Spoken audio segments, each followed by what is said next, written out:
என்ன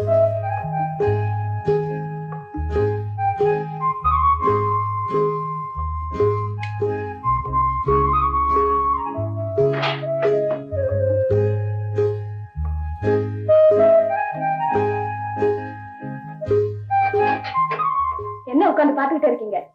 சொகுசான காலம் எல்லாம் முடிஞ்சு போச்சு. கடுமையான உழைப்பு, எளிமையான வாழ்க்கை, அதுதான் இனிமே நம்முடைய உலகம். வந்து சாமான் எடுத்து வைங்க.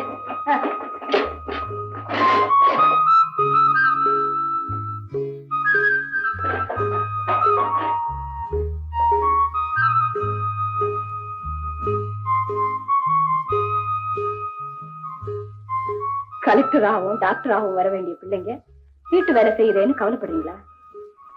உங்களுக்கே அந்த கவலை. உங்களுக்கு தான் இன்னொரு வீடு இருக்க.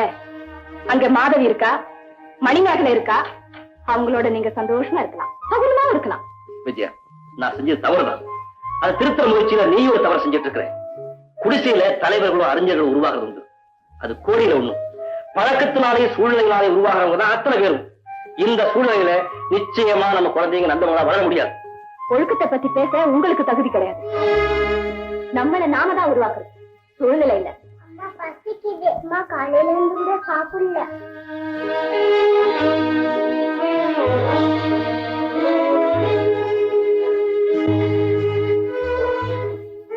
நாள் கணக்கில சாப்பிடாதவங்க நம்ம நாட்டுல எத்தனையோ பேர் இருக்காங்க.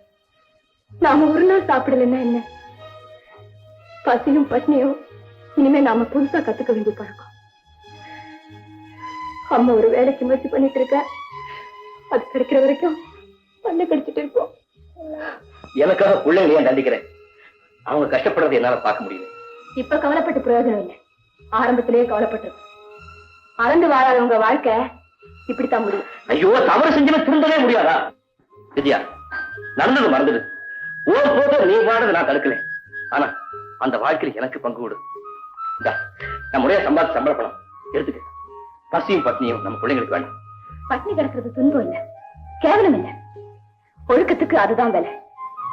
உங்ககிட்ட இருந்து பணம் வாங்குறது இல்லைன்னு தான் முடிவு பண்ணிட்டேங்க. இது நீங்க முறையா சம்பாதிச்ச பணமா இருக்கலாம். ஆனா இது உங்க மாதவியோட ஒரு குடும்பத்துக்கு தான் போதுமானது.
தெரியும், இங்க யாரும் செவிடல. அப்படின்னா எடுத்து பால் குடுக்கறது தானே. பால் எங்க இருந்து வரும்? 2 நாளா பட்னி கிடக்குற உடம்புல பால் என்ன, கண்ணீர் கூட வராது. உயிரோட இருந்தது அது என்ன சாதிக்க போகுது? ஆண் குழந்தை பொய் சொல்லும், திருடும், இன்னொரு பொண்டாட்டியை வச்சுக்கோ.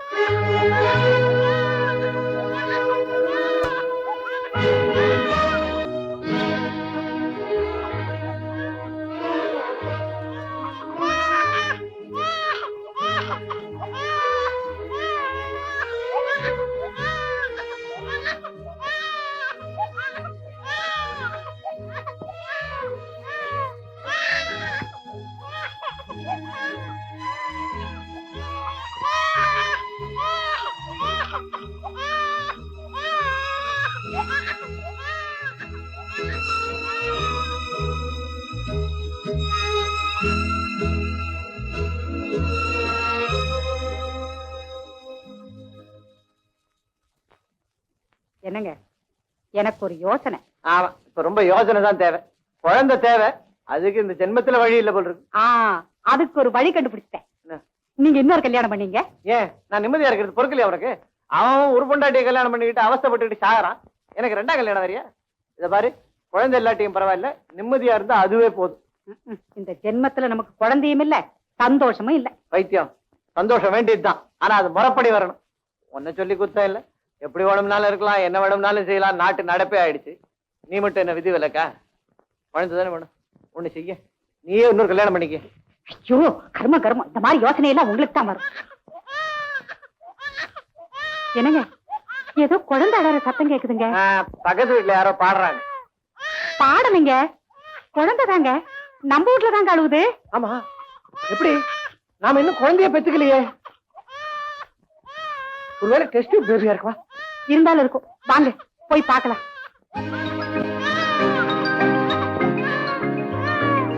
என்னங்க, குழந்தைங்க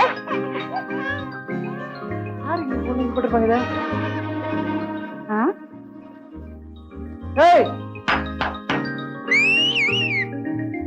யாரையும் காணமே. சொல்லி வச்ச மாதிரி கொடுத்து போட்டிருக்காங்களே. பழக்க முடியலன்னு போட்டு போயிருப்பாங்களா, இல்ல நம்ம தேவை தெரிஞ்சுதான் போட்டு போயிருக்காங்களா? எப்படி இருந்தா என்ன, நமக்கு தேவை குழந்தை, அது நம்ம வீட்டு வாசல்லயே இருக்கு. தபால் காட்டுற மாதிரி. என்னங்க என்னங்க, இந்த குழந்தைய நாம எடுத்து வளர்க்கலாங்க. மூக்கு முனிமா எவ்வளவு அழகா இருக்கு. மூக்கு ஒன்னவா இருக்கு, மொழி என்னவா இருக்கு. பாவம், யாரு பெத்த பிள்ளையோ நமக்கு கொடுத்து வச்சிருக்கு. இது தெய்வ செயல். நான் பெரிய பக்தன் இல்லையா, கடவுள் உடனே அருள் புரிஞ்சு. போறோம் போறோம்.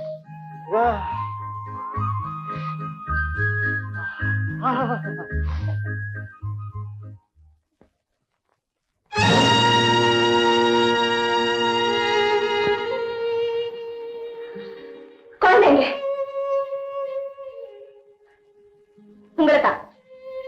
குழந்தைங்க அதான் பொய் சொல்லும், திருடும், இன்னொரு பொண்டாட்டி வச்சுக்குவோம். அத பத்தி நீ ஏன் கவலைப்படுற? அத 10 மாசம் சுமந்து பெத்தவனா? மிருகங்கள் கொடுத்தா குழந்தைய பெத்துக்குது. காப்பாத்த முயற்சிக்காதவ கவலைப்படதா காமிக்கிறது வெறும் நடிப்பு. இப்ப துடிக்க இந்த மனசு குழந்தை அழுது இருந்தா எங்க போயிடுச்சு. இன்னும் கொஞ்ச நேரம் இருந்திருந்தா அது வாழ்க்கையை முடிஞ்சு போயிருக்கும். குழந்தை எங்க நம்ம யாருகிட்ட கேட்பேன்? கேட்க மாட்டேன். அந்த செத்த உடலை அணைச்சபடியே நானும் செத்திருப்பேன். அப்படியாவது உங்ககிட்ட இருந்து எனக்கு விடுதலை கிடைச்சிருக்கும். சொல்லுங்க, குழந்தைங்க. அது யாருக்கு தேவையோ, அதை யார் நல்லா கவனிப்பாங்களோ, அதுக்கு எங்க எல்லா சௌகரியங்களும் சந்தோஷங்களும் கிடைக்குமோ அங்க கொண்டு போய் விட்டுட்டேன். சௌகரியம், சந்தோஷம், இந்த 2 வார்த்தை தவிர வேற வார்த்தையே உங்க அகராதியில கிடையாதா? பெத்த குழந்தை இன்னொருத்தர்கிட்ட கொடுத்தேன்னு சொல்றீங்களே, உங்களுக்கு வெக்கமா இல்ல? இல்ல, ஒரு குழந்தைக்கு தேவை பெற்றவங்களுடைய இனிமையான வார்த்தை இல்லை, நல்ல உணவு, நல்ல வளர்ப்பு, நல்ல கல்வி, சமுதாயத்துல நல்ல இடம், வாழ்க்கைக்கு ஒரு நல்ல துணை. இதெல்லாம் அந்த குழந்தைக்கு உங்ககிட்ட ஒருபோதும் கிடைக்காது. ஆனா இப்ப போய் சேர்ந்திருக்கிறே அந்த இடத்துல இது அத்தனை அதுக்கு உண்டு. வாழ்க்கையை பணத்தை கொண்டு எடை போடுற வியாபாரி நீங்க. உங்களுக்கு தாய் உள்ளம் தெரியாது. ஒரு தாய் தன் குழந்தைய சாக கொடுத்தாலும் கொடுப்பாளே தவிர அடுத்தவங்களுக்கு தானமா மட்டும் கொடுக்க மாட்டா.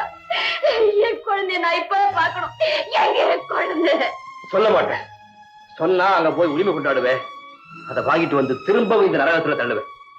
வேண்டாம், அந்த ஒரு குழந்தையாவது நல்லா இருக்கட்டும்.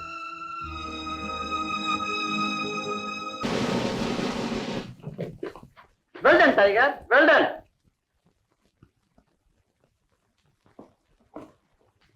ராஜு, கபாலியை கொலை செய்தது நீதானே? நான் உன்னை கைது செய்யறேன். வா போலீஸ் ஸ்டேஷனுக்கு. கொலை ஒண்ணுதான் பாக்கி இருந்தது. இப்ப அதையும் செய்துட்டீங்க. நீங்க எல்லாம் எதுக்கு கல்யாணம் பண்ணிக்கிறீங்க? ஏன் குழந்தைகளை பத்திக்கிறீங்க? அடுத்தடுத்து நீங்க எனக்கு செய்த துரோகங்களுக்கு பிறகு உங்களை இந்த வீட்டுல இருக்க அனுமதிச்சேன். காரணம் இந்த தாலி. ஆனா இப்ப நீங்க செய்த குற்றமே உங்களை இங்க இருக்க விடல. போங்க. ஆனா ஒண்ணு, விடுதலை ஆன பிறகு பொண்டாட்டி இருக்கா பிள்ளைங்க இருக்கான்னு மட்டும் திரும்ப இங்க வந்துடாதீங்க. நீங்க சொன்னீங்களே குழந்தைகளுக்கு சமுதாயத்துல நல்ல ஒரு இடம், வாழ்க்கையில நல்ல துணை வேணும்னு. அது என்ன போல ஏழை தாயினுடைய பிள்ளைகளுக்கு கூட கிடைச்சிடும். ஆனா நிச்சயமா உங்களை போல கொலைகாரருடைய பிள்ளைகளுக்கு கிடைக்காது. உங்க குழந்தைகளை நீங்க நேசிக்கிறது உண்மையா இருந்தா இந்த நிமிஷத்துல இருந்து இந்த குடும்பத்தை மறந்துருங்க. இதுதான் நான் ஜெயிலுக்கு வந்த கதை. இந்த 10 வருஷ காலத்துல குழந்தைங்களா என்ன மறந்திருப்பாங்க. ஆனா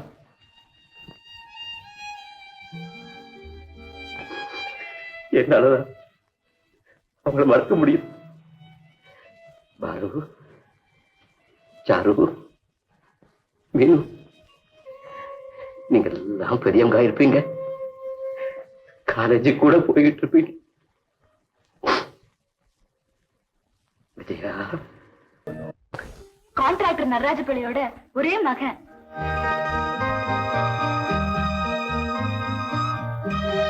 என்னையா அப்படி பாக்க? சின்ன வயசுல நான் எடுத்து வளர்த்த குழந்தைய பாணி வளர்ந்து ஆளாகி இப்படி ஒரு அழகான வாலிபனா என் முன்னாடி வந்து நிப்பேன் நான் கனவுல கூட எதிர்பார்க்கலப்பா. அப்பா, என்னம்மா? நான் இவரை நேசிக்கிறேன். அப்படியா? வாழ்க வாழ்க. நீங்க வாழ்த்துறீங்க, ஆனா அம்மாவால எங்க காதல அங்கீகரிக்க முடியல, ஆட்சேபிக்க முடியல. ஏன் பாரதி, இதுல உனக்கு என்ன ஆட்சேபனை? அவங்க பெரிய இடம், கல்யாணம்னு வரும்போது பெண்ணோட வரலாறு விசாரிப்பாங்க, நம்ம நிராகரிச்சிடுவாங்க. அந்த வேதனை சீதா தாங்குவாளா? தயங்காதீங்க, என்னுடைய அம்மாவும் அப்பாவும் என் இஷ்டத்துக்கு எப்பவும் தடையா இருக்க மாட்டாங்க. ஆமா பாரதி, இது சீதாவுக்கு கடவுளா அமைச்சு கொடுத்த அதிர்ஷ்டம்.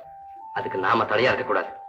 சீதா, அசோக், உங்களுக்கு ஒரே ஒரு வேண்டுகோள், உங்க படிப்புக்கு காதல் தடையா இருக்க கூடாது. படிப்பு முடிஞ்சதுக்கு அப்புறம் தான் கல்யாணம் பண்ணிக்கணும். இல்லப்பா, நீங்க விடுதலையான பிறகுதான் எங்க கல்யாணம்னு நாங்களே முடிவு பண்ணிட்டோம். அவ்வளவு நிதானமா? ரொம்ப மகிழ்ச்சி, ரொம்ப மகிழ்ச்சி. நேரமாகுது, போயிட்டா போயிட்டா.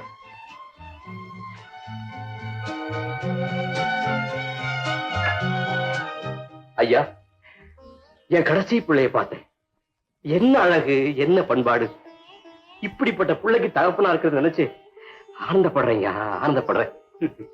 இதுல நீ ஆனந்தப்பட என்னப்பா இருக்கு? என்னையே சொல்றீங்க? அது வளர்க்க முடியாதுன்னு நீ கைவிட்ட குழந்தை, ஆண்டவன் பராமரிக்கிற குழந்தை. ஆண்டவனுக்கு அர்ப்பணிக்கப்பட்ட எந்த பொருளுமே உயர்ந்ததாகத்தான் இருக்கும். அதை சொந்தம் கொண்டாடினா அதுக்கும் அழிவு, நமக்கு துன்பம். ஆமா, அது கடவுளுடைய குழந்தை. அத சொந்தம் கொண்டாட எனக்கு உரிமை இல்லை. அது மட்டும் இல்ல, அந்த பிள்ளைய போலவே உன்னையும் ஆண்டவன்கிட்ட ஒப்படைச்சிரு, உனக்கு எல்லா சிறப்புகளும் உண்டாகும். புரியலையே ஐயா. இன்னும் 2 வருஷத்துல நீ விடுதலை ஆயிடுவே. அப்புறம் உனக்கு ஒரு நல்ல வாழ்க்கை அமைய வேண்டாமா? விடுதலையான பிறகு கொண்டாட்டி இருக்கா, பிள்ளைங்க இருக்கான்னு மட்டும் திரும்ப இங்க வந்துடாதீங்க. குடும்பத்தால புறக்கணிக்கப்பட்ட உன்னை போல ஆட்களாலாம் நாட்டுக்கு நல்ல சேவை செய்ய முடியும். இந்தாப்பா, சுவாமி விவேகானந்தர் எழுதிய ஞானதீபம். இந்து மதத்தினுடைய சாரம் முழுது இதில் அடங்கி இருக்கு. இத படிச்சு முடிச்சா உலக தொண்டுக்கு வேண்டிய பக்குவம் உனக்கு தானா வந்து அமையும்.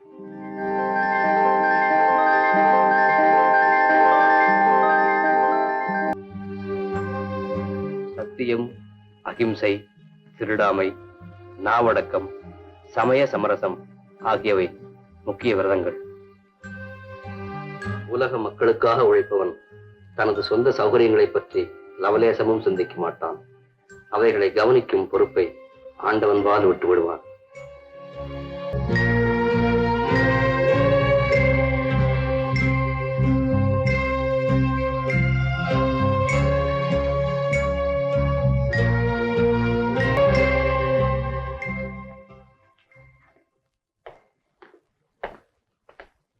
ஐயா, இன்னைக்கு உங்களுக்கு விடுதலை, வாங்க.